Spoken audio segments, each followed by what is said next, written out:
I'm just going to get started, and I thought what I would do is present this as though I'm talking to a group of people who are interested in becoming speech pathologists or who have a little bit of a background in aphasia but want to know a little bit more about it. I'm not going to be presenting a whole bunch of academic details. It's mostly going to be observations about aphasia and a little story about how our Aphasia Friendly Canada campaign is going to change the world for people with aphasia. So what is aphasia? I'm sure that most of you know that aphasia is a language disorder. It's a communication disorder that arises from damage to part of the brain. Mostly that damage comes from an area called Broca's area, which coincidentally leads to something called Broca's aphasia, or Wernicke's area, which is a little bit further back on the left side. Both of these areas tend to be on the left side for most people who have aphasia. The left side is the side with damage, and that translates into right side paralysis in some cases. So the left side of the brain controls the right side of the body. And the left side of the brain, for the vast majority of people, also controls language. A subset of people who are left-handed have language on the right side of the brain. But most people, it's the left side.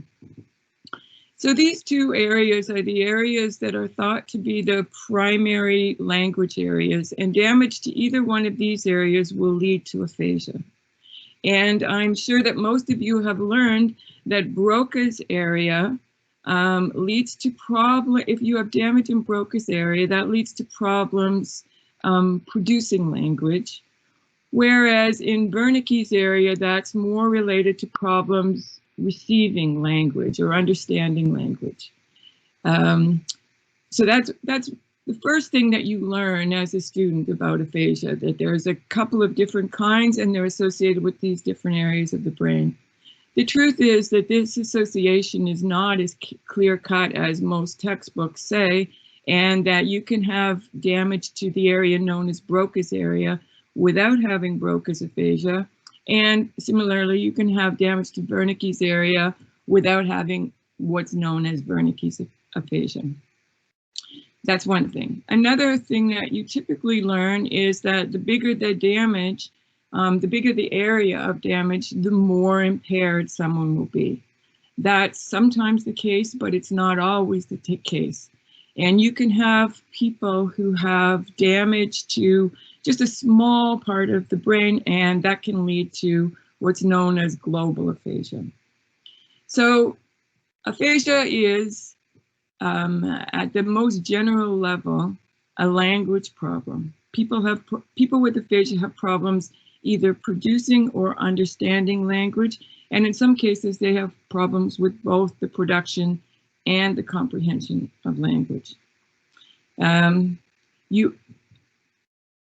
Typically, this problem arises from stroke.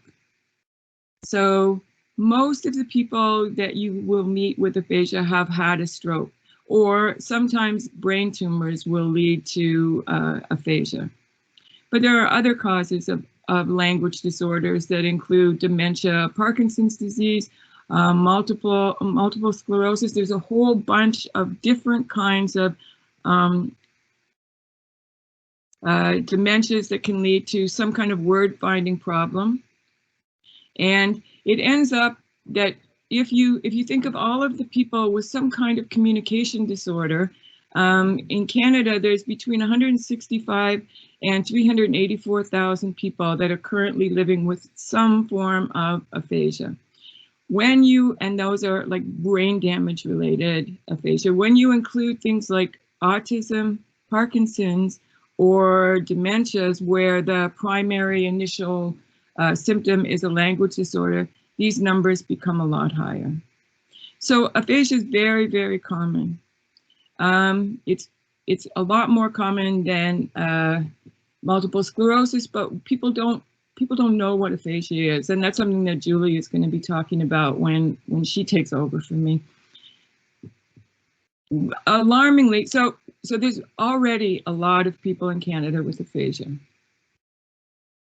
There is going to be a lot more people in Canada with aphasia because people with COVID, so-called long haulers, or people with COVID, the vast majority of them have demonstrated some kind of word finding difficulties, and some of them have experienced even more severe aphasia symptoms. So these are people who've had COVID, and they continue to have the symptoms long after the virus has left the body. So because of this, the COVID is increasing the number of people with aphasia, and also because there's some kind of blood and clotting disorders associated not with the vaccine, but with COVID itself, that increases the likelihood of stroke. So there's going to be more people with aphasia as a result of actually having COVID-19. So the numbers will also increase there.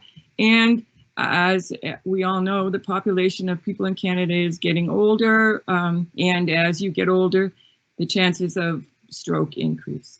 So altogether, there's aphasia is very, very common, and it will be increasingly common.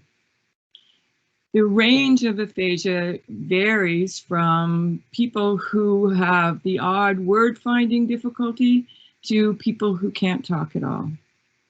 And I would say that the vast majority of people with aphasia, although the lack of communication is the most problematic or the most salient symptom, the biggest problem that most people with aphasia face is loneliness. So if I were to ask you right now, how would you feel if you were to be paralyzed? If you were to be in an accident and be paralyzed? Every one of you, I would bet, would say, I would be devastated, I would be unhappy, the rest of my life would be destroyed, I would spend the rest of my life miserable. But in fact, if you ask people after they've been paralyzed, if you ask people to rate the quality of life, of their lives, most people who are in a wheelchair after an accident feel that they're about average, they have about average happiness. So we can imagine that we would be devastated by the loss of the ability to move, and I don't mean to make light of it, but in the end, people adapt to that. Of 75 different health disorders, people with aphasia are the people who are most likely to say that they have very bad quality of life. So people with aphasia are kind of burdened by their lack of ability to communicate, and their ability to socialize with other people is lost.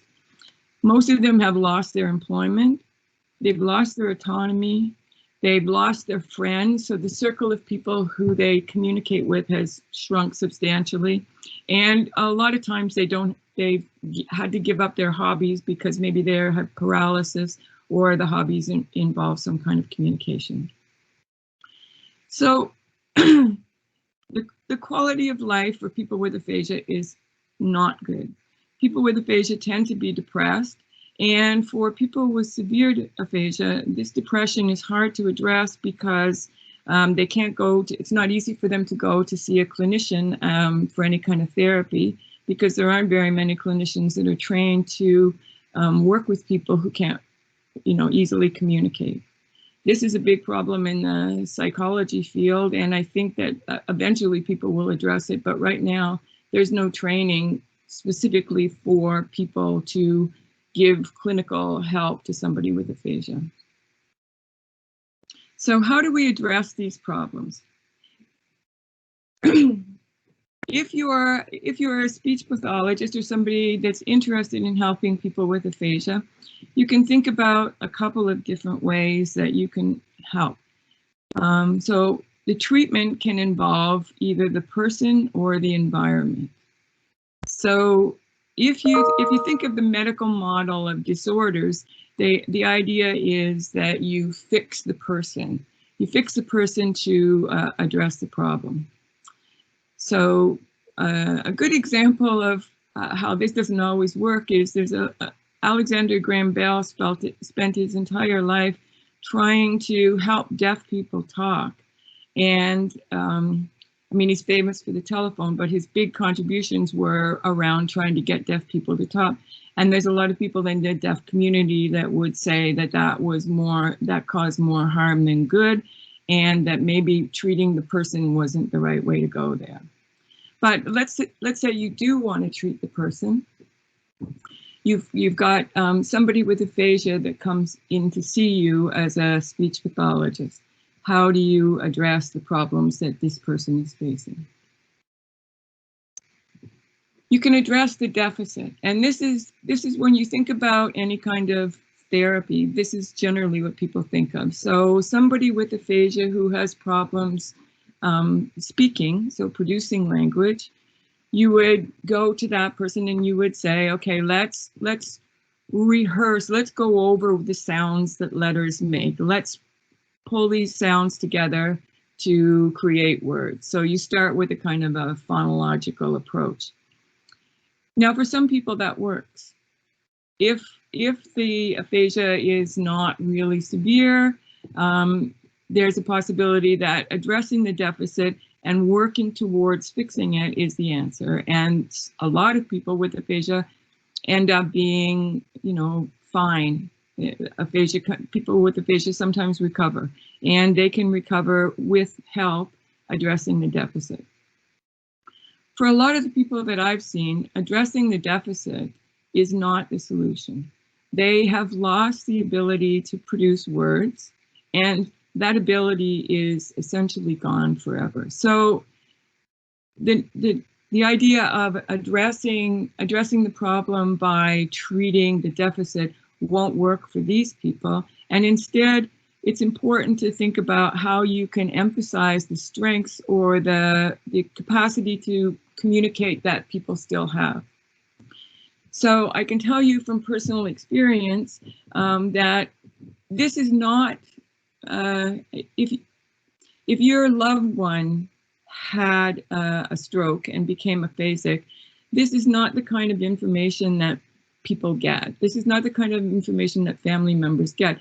They don't get, okay, your loved one can no longer speak, but they can still write, or they can still mime, or they can still sing. So there are a lot of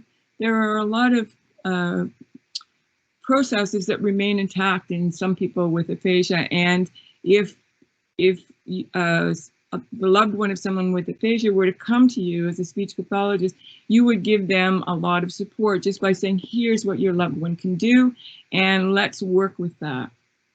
So I'll tell you, every person with aphasia that I have met, and I've met a lot of people with aphasia, but everyone that I have met retains the ability to swear. So, and they can swear with different intonations, so you can get an idea of what's going on when they're talking just from the intonation. So intonation sometimes is preserved. A lot of people, I know a global aphasic, so someone who has problems with some kind of a little bit of problem with comprehension and almost mute, can only say 4 or 5 words, but can write. And he can write proper nouns and dates. So it's important for him to carry around a pad and for people to take the time to listen to read what he's writing. So you're playing to the person's strengths. There are other people who can mime really well, but a lot of people can't. And I've been thinking lately, I have not, maybe Julia will have had a different experience or seen someone different, or maybe someone in the audience has, but I've not come across anyone who draws as a form of communication. So that possibility exists, and maybe Julia will be able to say that she's seen that, but I haven't, and I just think that that's a little on the weird side. But anyway, so you can play with you can work with the person to address the deficit, or you can work with the person to to capitalize on their existing strengths and help them communicate. So in this way, you're addressing aphasia by working with the person to change their communication styles, either to strengthen or to change the way they communicate with the outside world. And this is what speech pathologists do. And it's often a really long haul for these people. But being lonely is the most difficult aspect of aphasia. If you were to ask people, it's the loneliness that's the worst part. And there have been a lot of studies recently that have said that loneliness is akin to smoking or obesity or physical inactivity with respect to, you know, not the quality of life, but the length of life. So people with who had heart issues, in a survey with people with heart issues, it was discovered that loneliness predicted a 64% higher mortality rate for heart attack victims than people who weren't lonely. So people who have aphasia are among the loneliest people in the world, I think, and fixing the person is not going to solve that problem. So the problem is a little bit more than the lack of communication abilities. It's a lot to do with the environment. So this is where the Aphasia Friendly Canada campaign comes in. Our goal, we've observed this, that people with aphasia are lonely, and we're trying to make an effort to change that by treating the environment. And before I hand it over to Julia, I'll tell you a little story about this. This is what originally got me thinking about this ages ago. My sister and I were on a bicycle tour of England, and we stopped at a hotel, and they had a sign on the door, and the door said aphasia friendly. So I went in and asked at the front desk, what does that mean? And the guy at the front desk didn't know, but he said he would ask his manager. So he called his manager out, and the manager said he wasn't sure, but he thought it meant that you could breastfeed there. So I learned a couple of things from that. First of all, I learned that you know, there had been efforts to get businesses to become aphasia friendly, but I also learned that there were problems with making sure that that message remained consistent. So our goal is to get businesses to become aphasia friendly and to keep them aphasia friendly. So 5 years from now, nobody's going to be asking at our local Tim Hortons, what does that sign mean? And you know, the person at the front won't say, oh, you can breastfeed here. So now I'm going to hand it over to Julia, who's going to give you ideas. So she's going to give a little training session as though you were coming to one of the aphasia friendly business campaign sessions. So Julia, you just tell me when I should change the slides. Okay, will do. So yeah, like Lori said, we don't want to put the burden on people with aphasia to have to take on the responsibility of communicating with others. We want to change that environment so it's easier for them. And we often think of accessibility in terms of physical access. So when someone is in a wheelchair and is trying to get into a building, we build a ramp, right? People with aphasia can enter that building sometimes, and they can't access the customer service providers, the people within the business, because there are no communication ramps. So what we are doing with Aphasia Friendly Canada is really training employees and business owners and people like yourselves to use these communication ramps so that people with aphasia can access the community.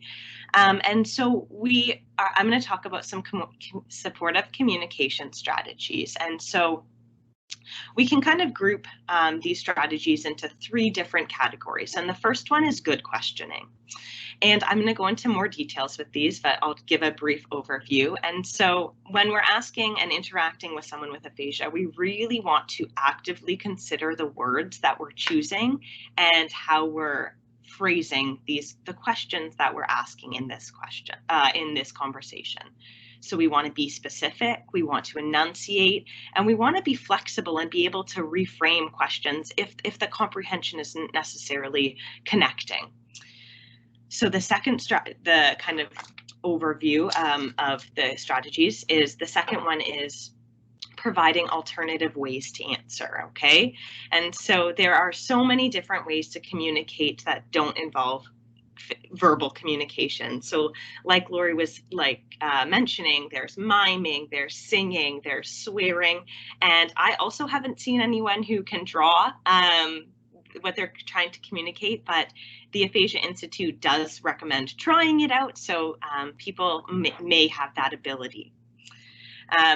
And then the third kind of strategy that we're going to go over is verifying what is being said in this conversation. And so the main thing to keep in mind is that this conversation that you're having with this person with aphasia is a new experience for you, and it might be new for the person with aphasia too. And you want to create a space where it's comfortable and encouraging for both of you to continually ask these good questions and be creative and really be able to communicate. So with that, I will move forward in the slideshow.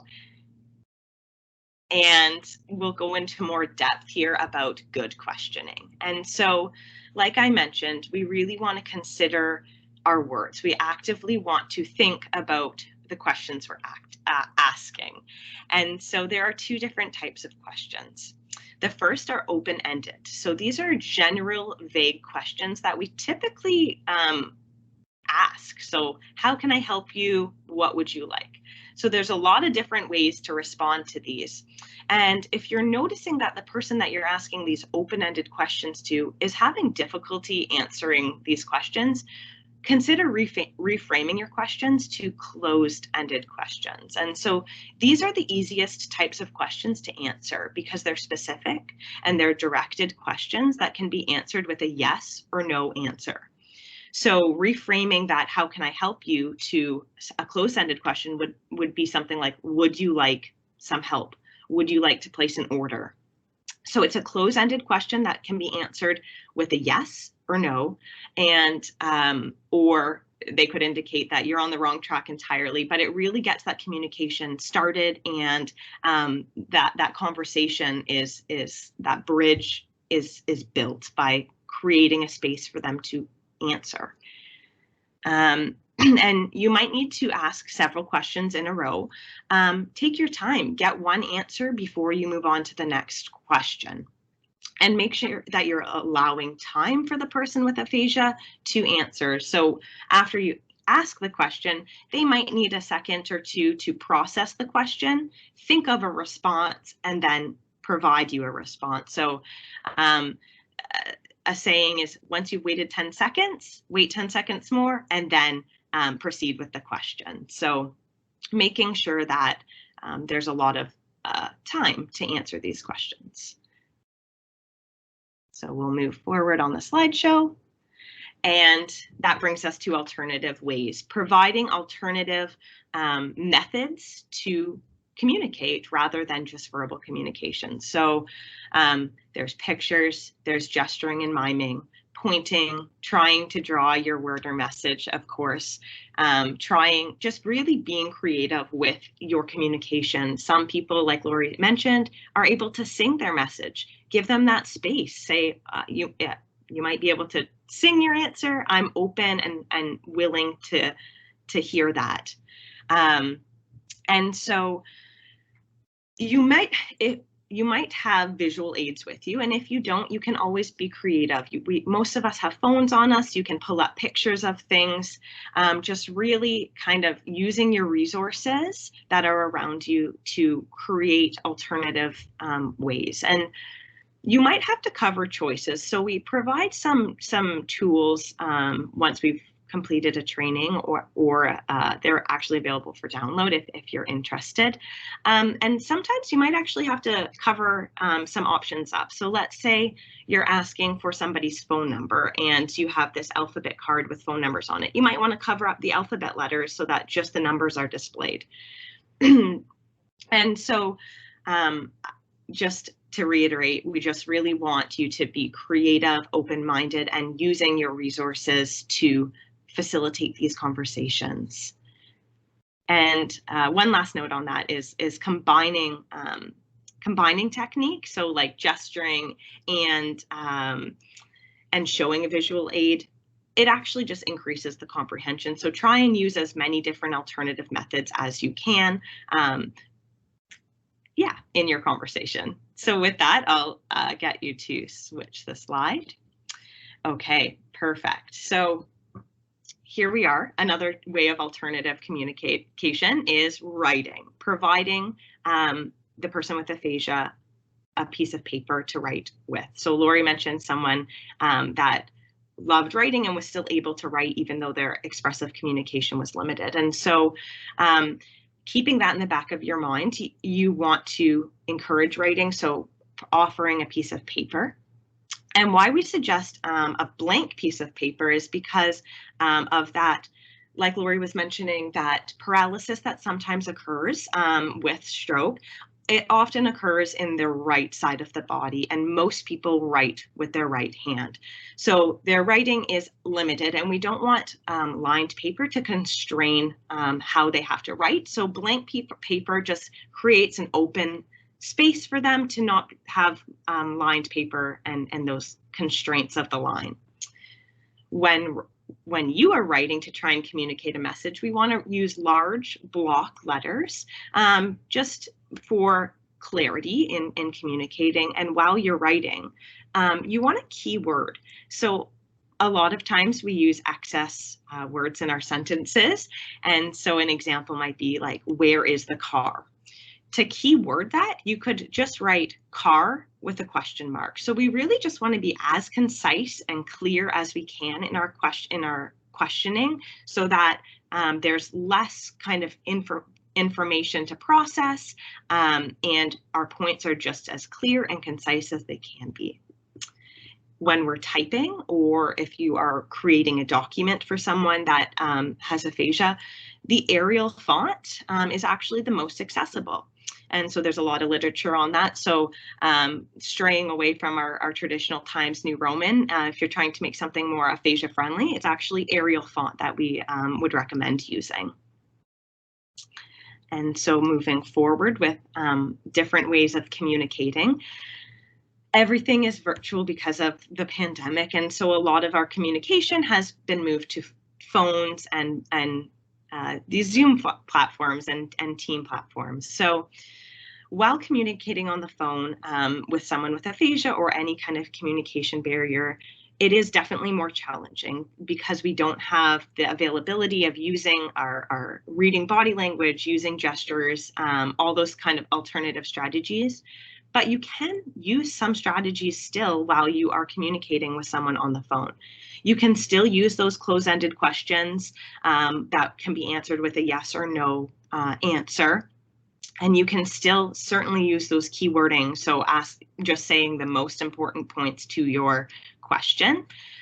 Something else that speech pathologists and healthcare professionals have been trying out is indicating that the person with aphasia, if they have an iPhone or any kind of phone really, you could encourage them to press the 0 key one time to indicate that they're responding a yes answer, or they could press the 0 key or really any other button 2 times to communicate that the answer to your question is a no. And so this is a technique that you would certainly want to check, do like a comprehension check with the person on the other line. And you would want to practice to ensure that their responding of the yes or no is indeed accurate. So to practice this technique, you could, for example, just explain the process of pressing 1 the key once for yes, the key twice for no. And then to practice that, you could say, is your name Julia? And then you would wait to hear if it was a correct yes or no, and then continue to proceed with your conversation. So definitely it is more challenging to communicate on the phone, but there are definitely techniques that you can use to make this conversation more effective. And so we'll move forward on the slideshow. And then this last piece is kind of straightforward. We really want to verify what the person with aphasia is saying. We never want to assume that we understand without thinking in our minds. Did I understand what they were saying? Did they understand what I was saying? And we don't want to pretend. So if you find that you're at a crossroads in the conversation where you're really not sure what is being communicated, we want to circle back and go back to our close-ended questions and say, is this what I'm hearing? Yes or no? And then that's just a nice verification to make sure that everybody's on the same page and everything is good in this conversation. And so that's just an important piece while we're ending the conversation, is to make sure, and not even just ending, throughout the conversation, we want to make sure that we're all on the same page. And with that, I think moving forward on the slideshow, I think that is where Lori will come back in and talk about us and you and everyone watching, and how we're going to inspire a more aphasia-friendly Canada. Okay, thanks, Julia.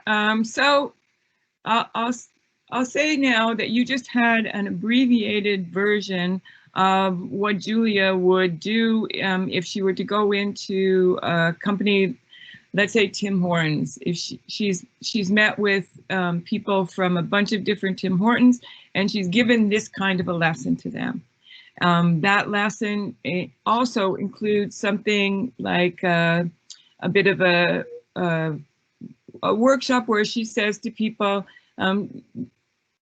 tell the person next to you without using any words that you had to go to the garage this weekend to get a new alternator in your car. Imagine how hard that would be if you didn't have the words to say that, if you had to come up with another way to bring that up. So I'll give you an example of my brother. As you learned at the beginning, my brother has aphasia, and he used to call me on the phone. Now he's got a smartphone and he can send photographs and texts and things, and that's made an enormous difference. But before, he used to just call me on a landline and then want to talk to me. He's got 2 daughters, and if he was talking about one of his daughters, he would go, oh, in this little childish, girly voice. And then I would know, okay, you're talking about one of your daughters. And then I would kind of go from there and say, is it this daughter? And he would say no. And I would say, okay, it's this daughter. And then we would start the conversation that way. Or he would go, rah, rah, rah, rah, rah, and I knew that meant he was talking about his ex-wife. So there were these kind of cues that I kind of got listening to him talk, but it was a long haul. And it's really difficult to talk to somebody over the phone if they don't have words. So smartphones have made a huge difference there. One thing that we don't want, and that that Julia said at the end, was we don't want to have businesses pretend that they are understanding what people with aphasia are wanting without actually understanding. And one of the issues that most people with aphasia find really trying is that people talk baby talk to them, or somehow treat them as though they're, cognitively impaired. Most people with aphasia they're cognitively fine. They take longer to communicate and they need a little bit more help, but they know what they want, and they certainly do not want to be spoken to like babies. So I have heard even experienced speech pathologists speak to people with aphasia as though they were childlike. So that's something to work against. You don't want to be one of those people. So, so what Julia has just given you is a kind of a overview of what you would learn if you were in one of the businesses where we went into to say, here's how to become aphasia friendly. In addition to that lesson and the workshop, the you know, telling your partner that you need a new alternator, we also provide worksheets and booklets for people. So let's say we went to a Shoppers Drug Mart, we would have pictures of the things that the people might want, and then they could leaf through this little booklet and point to something. We've developed abbreviated menus for Tim Hortons. We have little keychains, little keychain tags that have the yes, no, or wrong track, alphabets, things like that. So we have different resources that we give these businesses in addition to the training. And we ask that they put the aphasia-friendly sign on their business when they've finished the training, and that people with aphasia know that they can go there. We also have a link on our website where if you have aphasia, you could go to this link and there's a map of all of the places that have been trained to become aphasia friendly. So ultimately, our goal is to have these businesses across Canada. We're working with the March of Dimes now to spread out this training. Ultimately, what we'd like to do is have businesses across Canada become aphasia friendly, and that people with aphasia can go into, let's say, Tim Hortons and order a coffee knowing that there's somebody there who's been trained to help them. I think this is probably the best way to get rid of the loneliness, or at least partially address the loneliness that people with aphasia face. So our goal when we started out, and our goal still, is to change the world. We want to change the environment. We're not treating the person, we're treating the environment. We want to change the world, and we want to make it a better place for people with aphasia. So the lesson that we learned from this is you got to make sure that the world wants to change. And one of the things we found is that it's not always easy to sell. So we're doing this for free. We're giving the lessons for free. We're creating the workbooks for free. We're doing everything for free, and all the businesses have to do is say that they want to do it. One of the downsides of this is that not every business is interested, and this has been kind of disheartening for us. Most businesses will say they're interested, but maybe they don't want to take the time or whatever. So Julie is now working on an online version where people can take the training at their own speed, and I think this is going to make a big difference.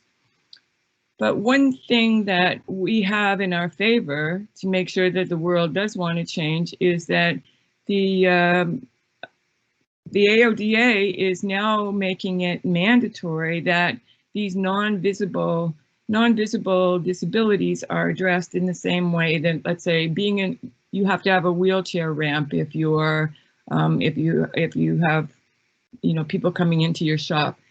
Pretty soon, it's going to be illegal for people not to be able to accommodate people with communication disorders. Another good thing about this, in addition to the fact that we'll soon have law on our side, is that everything that Julia has told you about how to talk to somebody with aphasia is also helpful if you imagine that you're talking to somebody who doesn't have your language, let's say English as a first language. So in the Niagara region, there's a lot of tourism, and there's a lot of people coming that don't have one of our languages as their own, and you would have to maybe deal with them in their own language. The tricks that Julia gave you, the tips that Julia gave you, many of them translate to working with people who don't have your languages there. So there's a lot of benefits to becoming aphasia friendly that extend beyond aphasia. So if anybody's interested in joining the aphasia friendly brigade, we welcome people. And I'm gonna turn it back to you guys now for questions.